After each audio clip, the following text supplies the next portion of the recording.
Debout pour le travail et pour l'éthique avant qu'il ne soit trop tard. Debout en nous rappelant devant chaque choix, chaque action, la pensée d'Emmanuel Kant.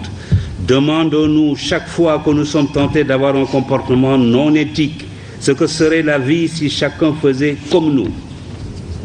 Demandons-nous ce que serait une société de délateurs, de profiteurs, de voleurs, de corrupteurs et de corrompus, d'indisciplinés, d'insouciants, d'égoïstes, de fraudeurs. La liste est longue, mais la réponse est une, ce serait une société vouée à l'échec et peut-être à la déchéance et à la misère matérielle et intellectuelle. Alors, évitons de tels comportements. J'avais ajouté, déterminons-nous à débusquer, à écarter sans complaisance au besoin, à punir sans faiblesse ce qui ruine ce pays ou le desservent, les corrompus et les antinationaux, les roublards et les paresseux. Cultivons l'honnêteté et le courage au travail, que chacun au poste où il est, du ministre au planton, du chef d'entreprise aux manœuvres, considère comme reposant sur ses seules épaules le destin de la nation. Inventons un système qui ne récompensera désormais que la compétence, le travail et la probité. La vérité est que, à cette époque, j'avais constaté que le Sénégal avait fait, depuis qu'il avait accédé à l'indépendance, ensemble avec l'ancien Soudan français, 2 faux départs.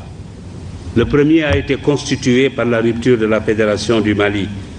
Je regretterai cette rupture toute ma vie, surtout aujourd'hui, où chacun est convaincu que la principale erreur dans ce continent est d'avoir accepté de le diviser en micro-États, livrés face à nos maîtres d'hier, à la fatale loi de la division qui amoindrit et affaiblit ce qu'elle divise.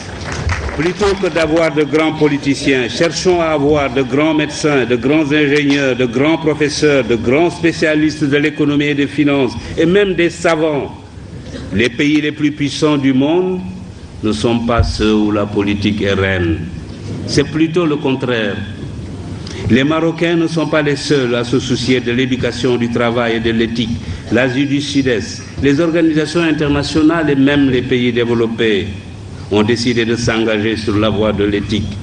Des comités et des commissions commencent à se dresser un peu partout comme des sentinelles de la vigilance morale sur les routes de la recherche scientifique et technologique, de la gouvernance, de l'entreprise, du négoce, du sport et de toutes les activités humaines. Leur mission consiste à informer, éduquer, prévenir, enquêter, proposer des remèdes ou des sanctions aux organes compétents.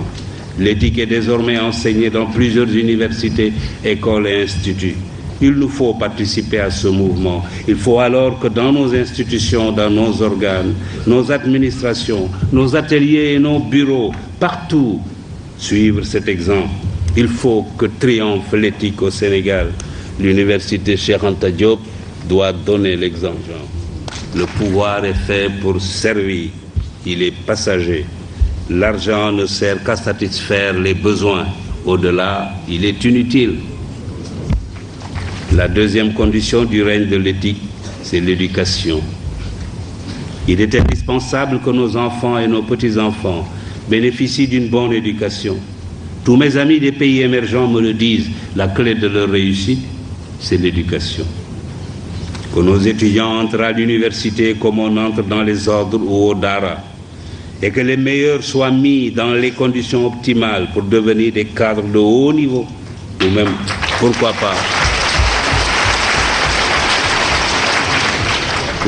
pourquoi pas, comme je le disais tout à l'heure, des savants.